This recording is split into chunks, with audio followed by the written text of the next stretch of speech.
Salut.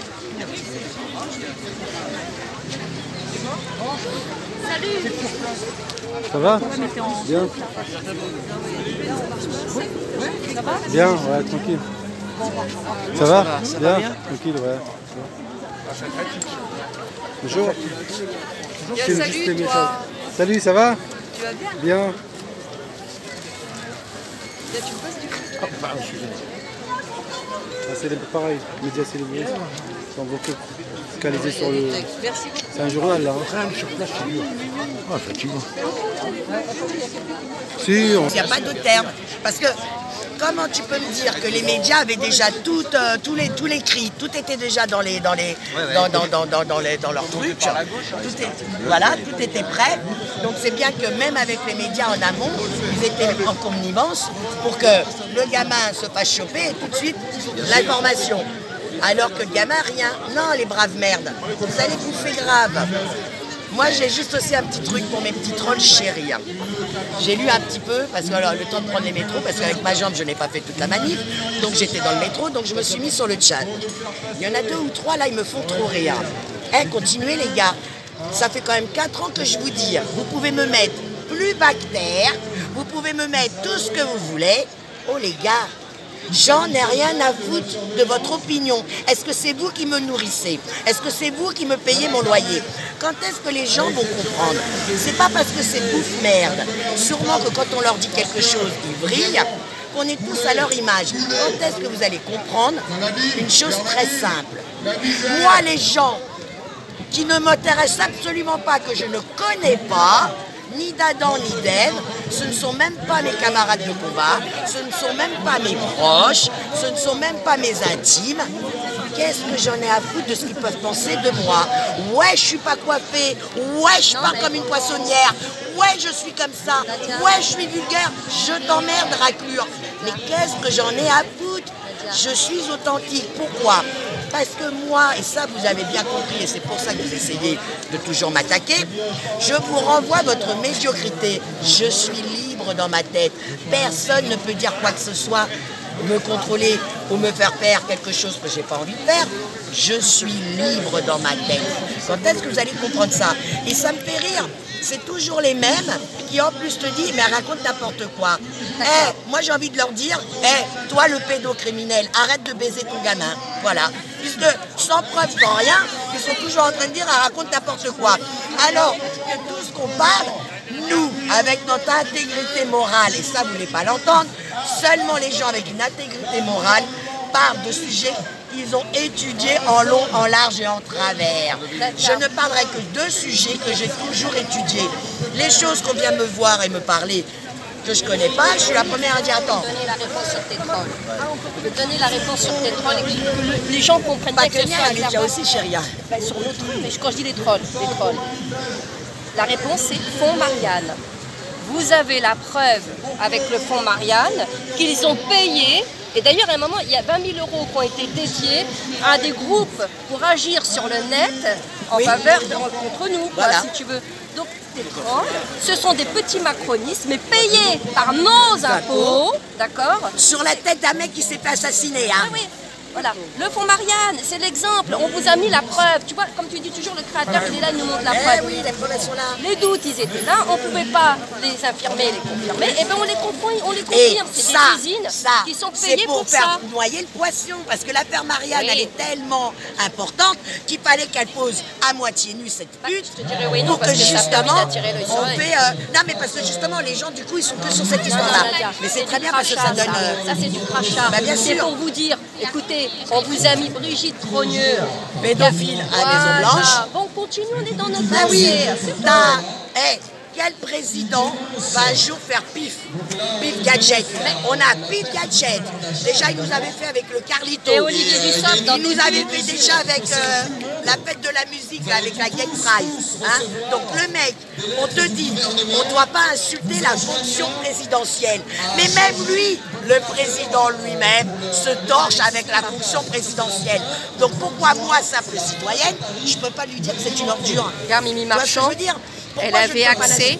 Lui-même, il se torche au avec système la de réservation à Air Le mec te France, fait ramener des à tel point que des youtubeurs célébrités à ont osé se monter à elle, confient en offre de pouvoir prendre de vol de la compagnie pour ne pas se retrouver mitraillée. Elle avait accès à la liste de réservation mini-marchand.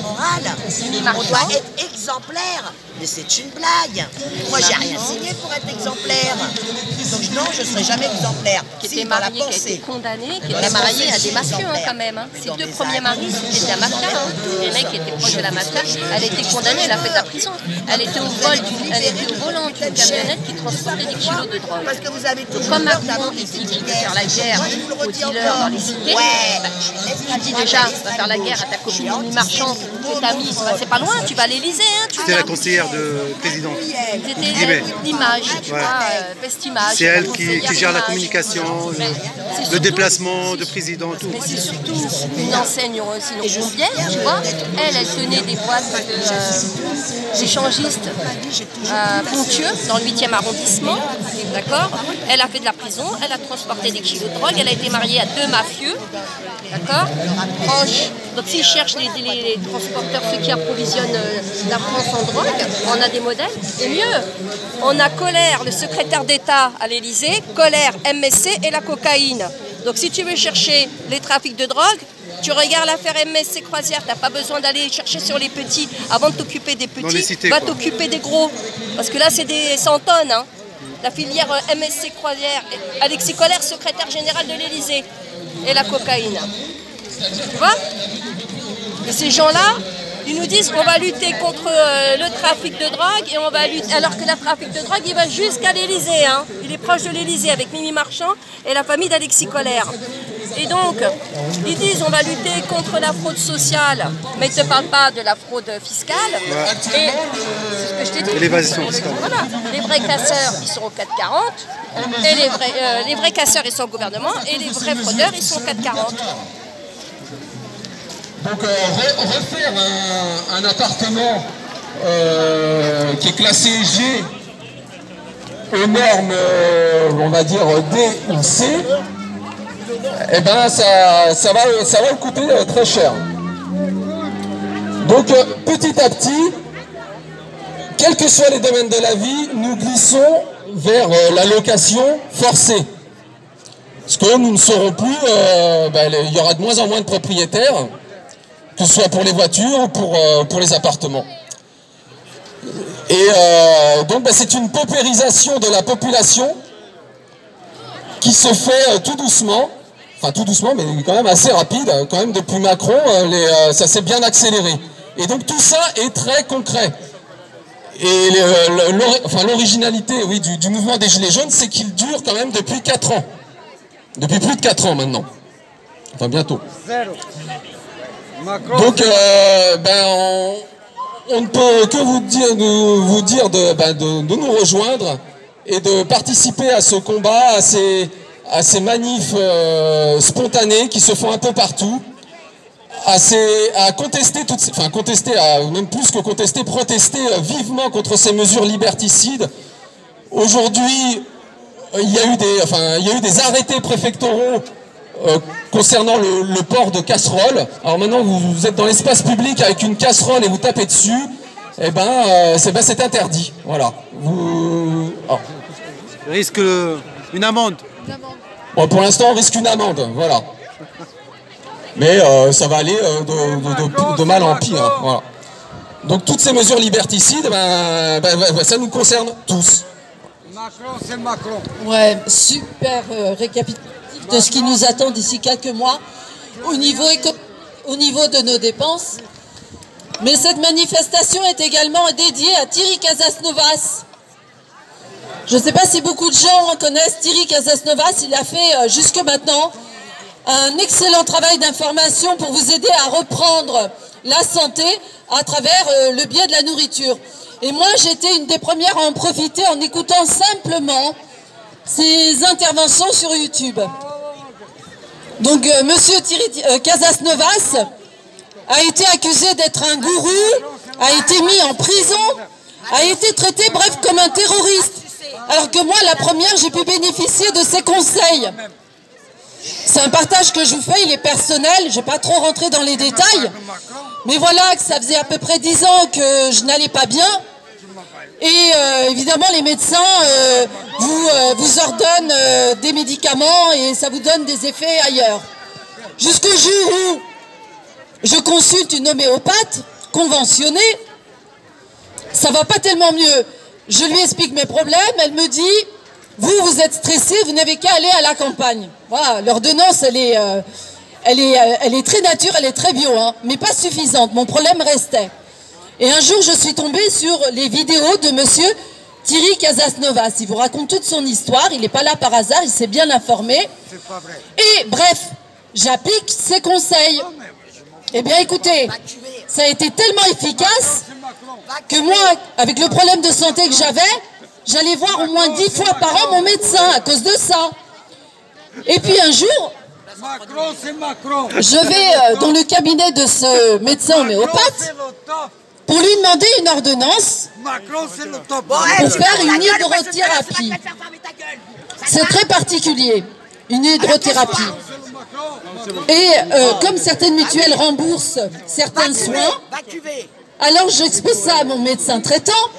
Et là, j'ai cru que j'avais dit une horreur. C'est parti en vrille dans le bureau, en forme de coup d'état. Elle me dit à la fin, vous n'avez qu'à aller voir une thalassothérapie qui vous fera ça. J'étais très étonnée. Et en fait, au résultat des courses, je suis passée de aller voir mon médecin 10 fois par an à 2 fois par an. Imaginez, les conseils de ce monsieur Thierry Casasnovas sont précieux. Il ne dit pas, quand vous avez un traitement qui est prescrit par votre médecin ou un professeur, il ne vous dit pas de l'arrêter. En aucun cas. Ils le font passer pour un gourou pour ça. Il ne dit pas. Il dit simplement c'est complémentaire. Donc voilà, cette manifestation, moi je le remercie de tout cœur. Vraiment. Merci à toi Thierry Casasnovas. On est là pour toi, pour des gens comme toi, Julien Assange et tout le monde. Et cette manifestation est dédiée à toi. J'espère que tu nous verras. Et voilà. Et vive la France, toujours. Et vive Macron. Je vais juste rebondir sur ce qu'a disait Karina. Moi, je dirais plutôt que c'est pas que pour lui. Moi, je dirais aussi soutien à tous ceux qui sont battus pour nous faire connaître la vérité. Donc, grand soutien à tous ces médecins qui ont été attaqués. Alors là, nous avons un alcoolique là qui est complètement bourré. Alors, au lieu d'aller de faire chier, pourquoi il va pas cuver, hein? Moi, j'en ai marre des gens comme ça qui ne savent pas se tenir. Mais bon, c'est pas grave. Donc moi, je vous dis, soutien à tous les médecins qui ont été attaqués par l'ordre des médecins parce qu'ils ont simplement voulu faire leur travail, ils ont voulu soigner. D'accord? Et ça tombe bien que Karina, elle m'a lancé là-dessus parce que je prenais le micro pour 2 choses. La première chose, c'est que j'ai une maman là qui vient de m'appeler. Donc c'est une camarade gilet jaune. Vanille, je t'embrasse. T'as vu, je t'avais dit, je prendrai le micro et j'en parlerai parce que c'est très grave ce qui se passe. Nous, on a tellement de combats à mener qu'on a un peu laissé tomber sur le coco, d'accord, et la pic-pic. Donc il faut savoir que Vanille, c'est une gilet jaune de Tours, d'accord, qui sont dans le combat depuis 4 ans, plus de 4 ans. Ils ont fait leur petit rond-point là-bas. De temps en temps, ils arrivent à venir sur Paris, mais financièrement, c'est pas évident, hein. Alors il faut savoir que son fils adolescent, d'accord, son gamin adolescent, 16 ans, il va sur ses 17 ans, veut intégrer une école pour être dans le médical. T'as baissé la leçon un peu, non? Donc il veut intégrer une école pour être dans le médical, hein, d'accord? Et le problème, ce qui se pose, c'est que vous ne devinerez jamais, nous on le sait, hein. Eh bien écoutez bien, si le gamin il n'est pas pic-pic, il ne peut pas intégrer cette école. Aujourd'hui, nous avons un jeune étudiant. Alors il me semblait que l'obligation, il n'y en avait plus. Voilà comment on vous met l'obligation pour les gamins. On est dans un monde de dingue. Toutes les preuves sont là. La deuxième, le numéro 2 de chez Pfizer, l'a bien reconnu elle-même. Le traitement, la vaccination Covid n'a pas été testé contre la transmission avant la mise sur le marché. De ce fait, rien que ça, on devrait tout annuler. Il y a des enquêtes à l'Union européenne, tous les dossiers sortent, et bien la France est quand même le seul pays à avoir voté à l'Assemblée l'interdiction de réintégrer les suspendus, alors que l'AHS donne son accord. Vous avez à côté de ça, donc, la commission donc médicale. Fatih, j'ai besoin de toi. La HSS, c'est ça, celle qui a donné la validité pour récupérer, pour réintégrer les suspendus. Voilà, l'autre autorité, donc la haute autorité de santé, eux-mêmes dit stop avec cette centrifumage, on réintègre les suspendus. Et bien à l'Assemblée, ils ont voté contre. D'accord? Donc, et ils sont les premiers à nous dire, ah mais nous, on se met derrière les scientifiques, hein. Quand il y a eu toute la connerie, hein, confinement et toute la merde, leur premier excuse, c'était, ah mais nous, on écoute les scientifiques. Aujourd'hui, les scientifiques leur disent, c'est bon, on arrête, on réintègre. Et là, ils te disent non. Donc, à quel moment ils écoutent les scientifiques? Donc, je vous le redis, nous avons un jeune étudiant qui voulait s'orienter dans le médical. Et ben, il devait rentrer dans une école en septembre. Et ben, comme il n'a pas la pic-pic, et que sa mère, elle est absolument pas, vous pensez bien, hein, le gilet jaune dans le combat, et ben, la mère, et ben, le gamin, il est en larmes. Le gamin, il est en larmes parce que c'était sa vocation. Le gamin veut faire ce métier-là. Et du coup, comme il dit à sa mère, mais moi, maman, je fais quoi alors? Et sa mère dit, bah, on va essayer de trouver. Il m'a fait, mais maman, j'ai envie de rien d'autre. Le gamin, il sait même pas ce qu'il veut faire, du coup, puisque c'était sa passion. Il voulait vraiment rentrer pour soigner et aider les plus démunis. Excuse-moi, Nadia, c'est une école en France? Oui, c'est en France, c'est à Tours. C'est à Tours. Et attendez, la meilleure, l'école, c'est une école semi-privée. Hein. Voilà. Et alors, écoutez bien, la directrice, qui est très charmante, cette dame-là, apparemment, puisqu'elle donne raison à Vanille. Elle dit, oui, madame, je suis d'accord avec vous, c'est honteux. Et elle lui dit, hein, moi, dans l'école, il n'y a pas de problème, il peut venir. Mais le problème, ces stages et tout ça, il ne pourra rien faire.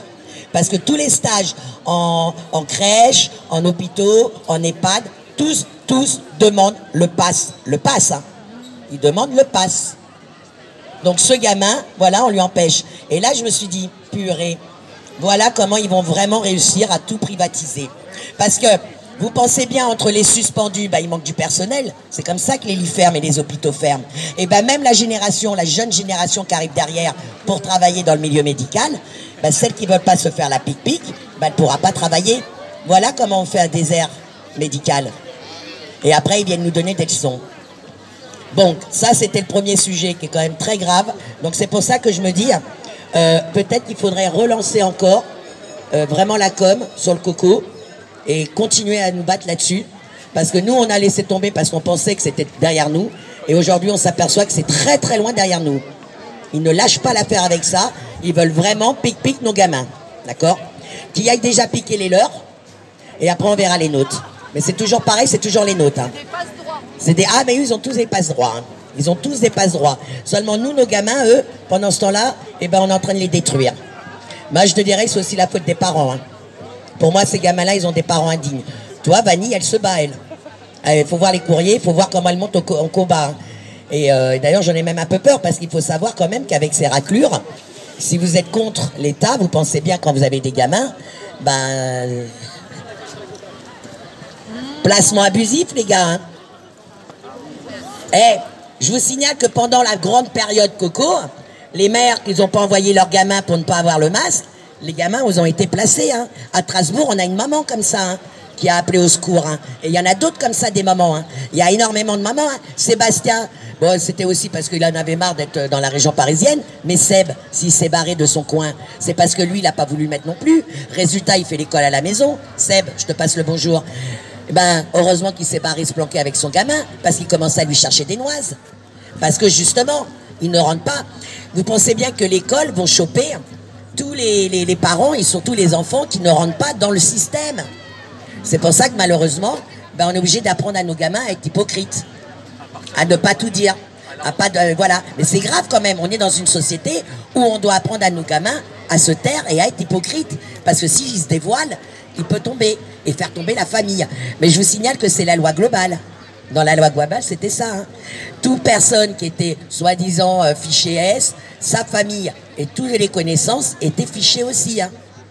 Eh oui, oui, oui. Pour ça, je vous dis. Hein. Maintenant, la deuxième info que vous avez dû tous par passer, ça a fait rire beaucoup de monde. Moi, ça m'a pas fait rire. Moi, ça m'a absolument pas fait rire. Je me dis, mon Dieu, mon Dieu, mon Dieu, mon Dieu, mon Dieu. On va prendre cher, les amis. Vous avez vu l'information, hein, les policiers et des gendarmes démissionnent. Hein. Ils en ont ras-le-bol. C'est normal. T'as beau être un enculé, tu ne peux pas être un enculé pendant 5 ans. Pendant 5 ans, aux gendarmes et à la milice, donc moi j'appelle la milice macroniste, on leur a demandé à tabasser des femmes, des personnes âgées, des gens dans des fauteuils roulants, des handicapés. Tu penses bien qu'au bout d'un moment, cette violence-là leur retombe dans la gueule. Parce que t'as beau être un enculé, il y en a certains, il ne faut pas rêver quand même. Ils sont rentrés dans ce corps de métier par noblesse d'âme. C'est comme le personnel soignant. Un personnel soignant, un clochard qui pue la pisse, il va s'en occuper. Nous, un clochard qui pue la pisse, on fait le détour. On n'a pas cette noblesse d'âme. Et bien les flics et la milice, normalement, quand elles rentrent dans la police, les jeunes, je vous parle, quand ils rentrent dans la police, c'est par noblesse d'âme. Ils pensent vraiment servir son pays, ils pensent vraiment servir la nation, ils pensent vraiment aider la population. Ça fait 5 ans qu'on leur dise taper, rentrer dedans, foncer, massacrer, balancer du gaz. Et au bout d'un moment, ça fait tilt dans leur tête. Donc, certains se sont suicidés.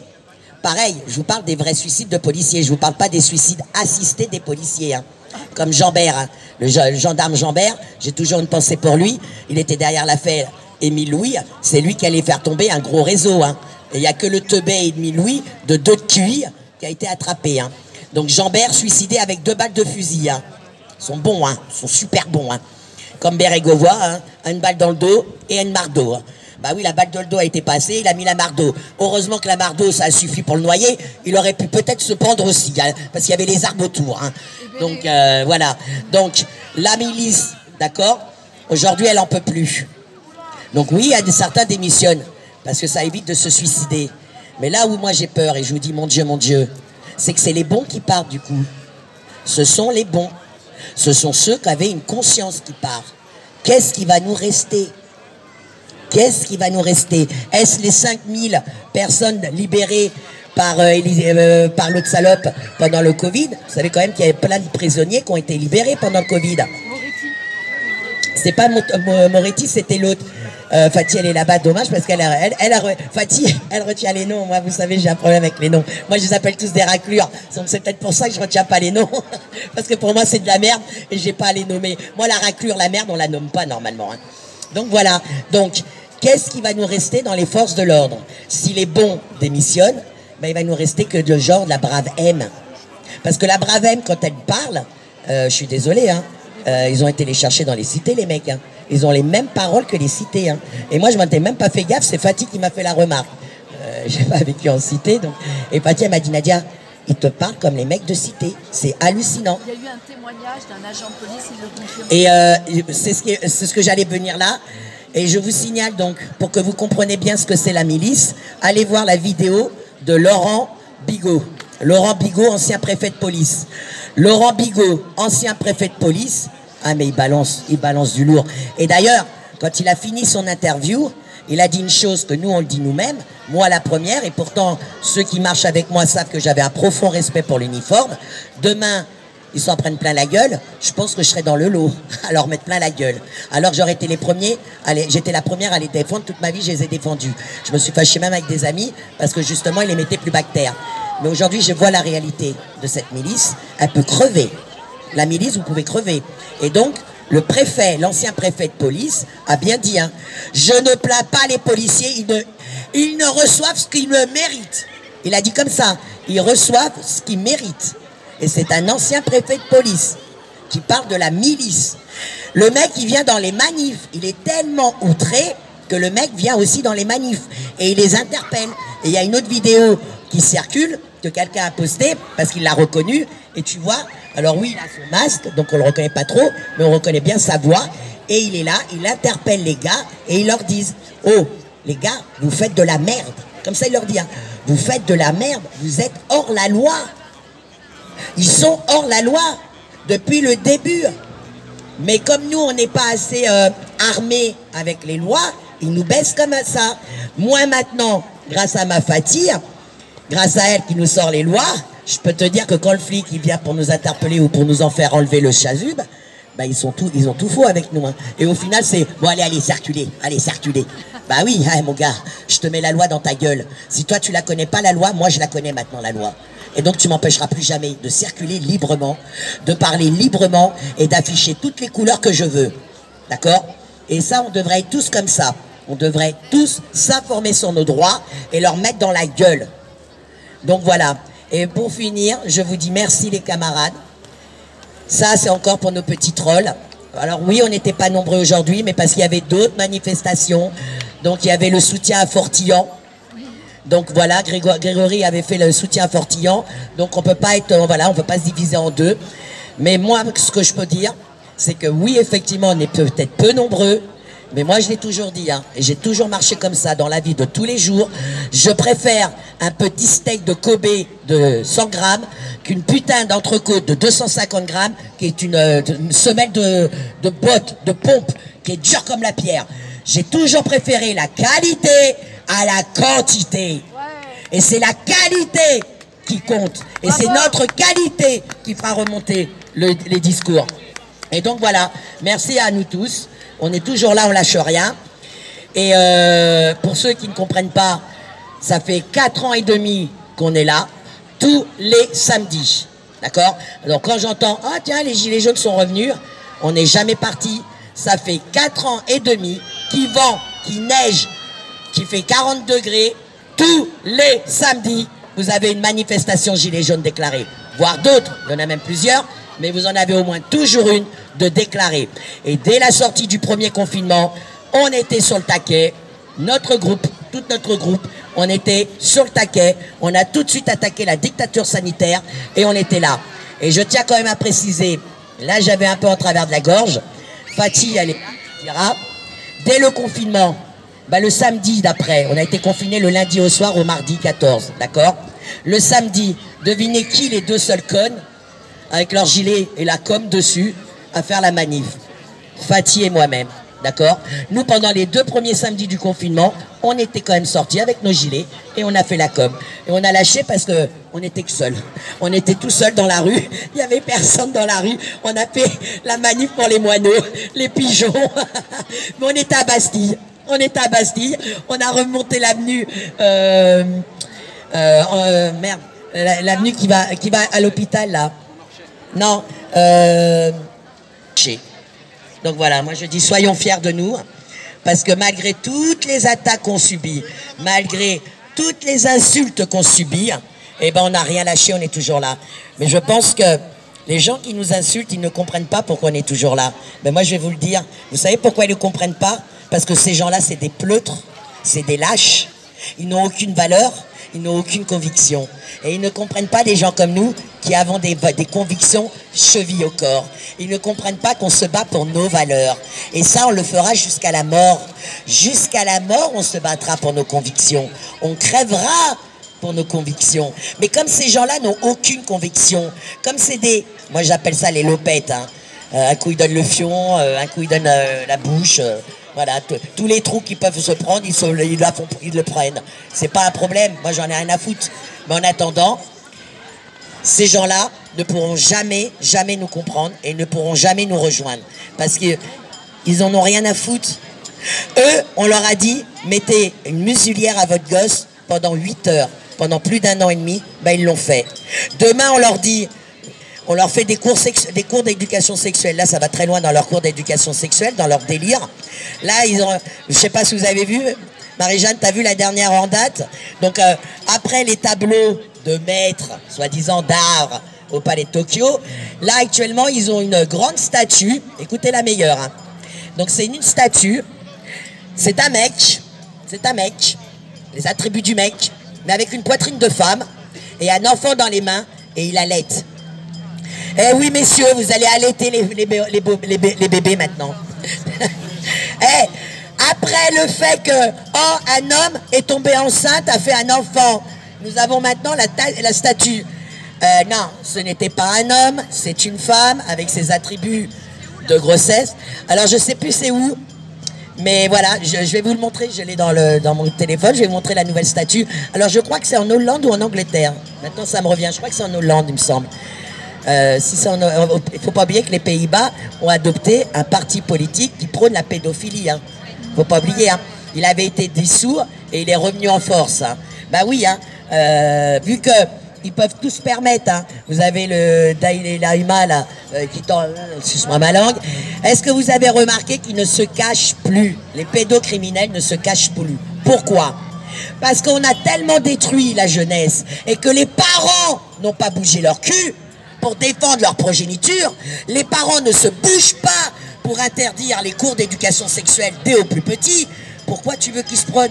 Moi, comme j'avais dit la dernière fois, les parents, ils ont tout accepté. La seule chose qu'ils n'ont pas encore fait, c'est eux-mêmes d'amener leurs gamins aux pédocriminels. Ne vous inquiétez pas, ils vont finir par le faire. Voilà ce que c'est des parents protecteurs. Voilà. Ouais, il y a celle-là aussi. Ah ouais, il y a celle-là aussi.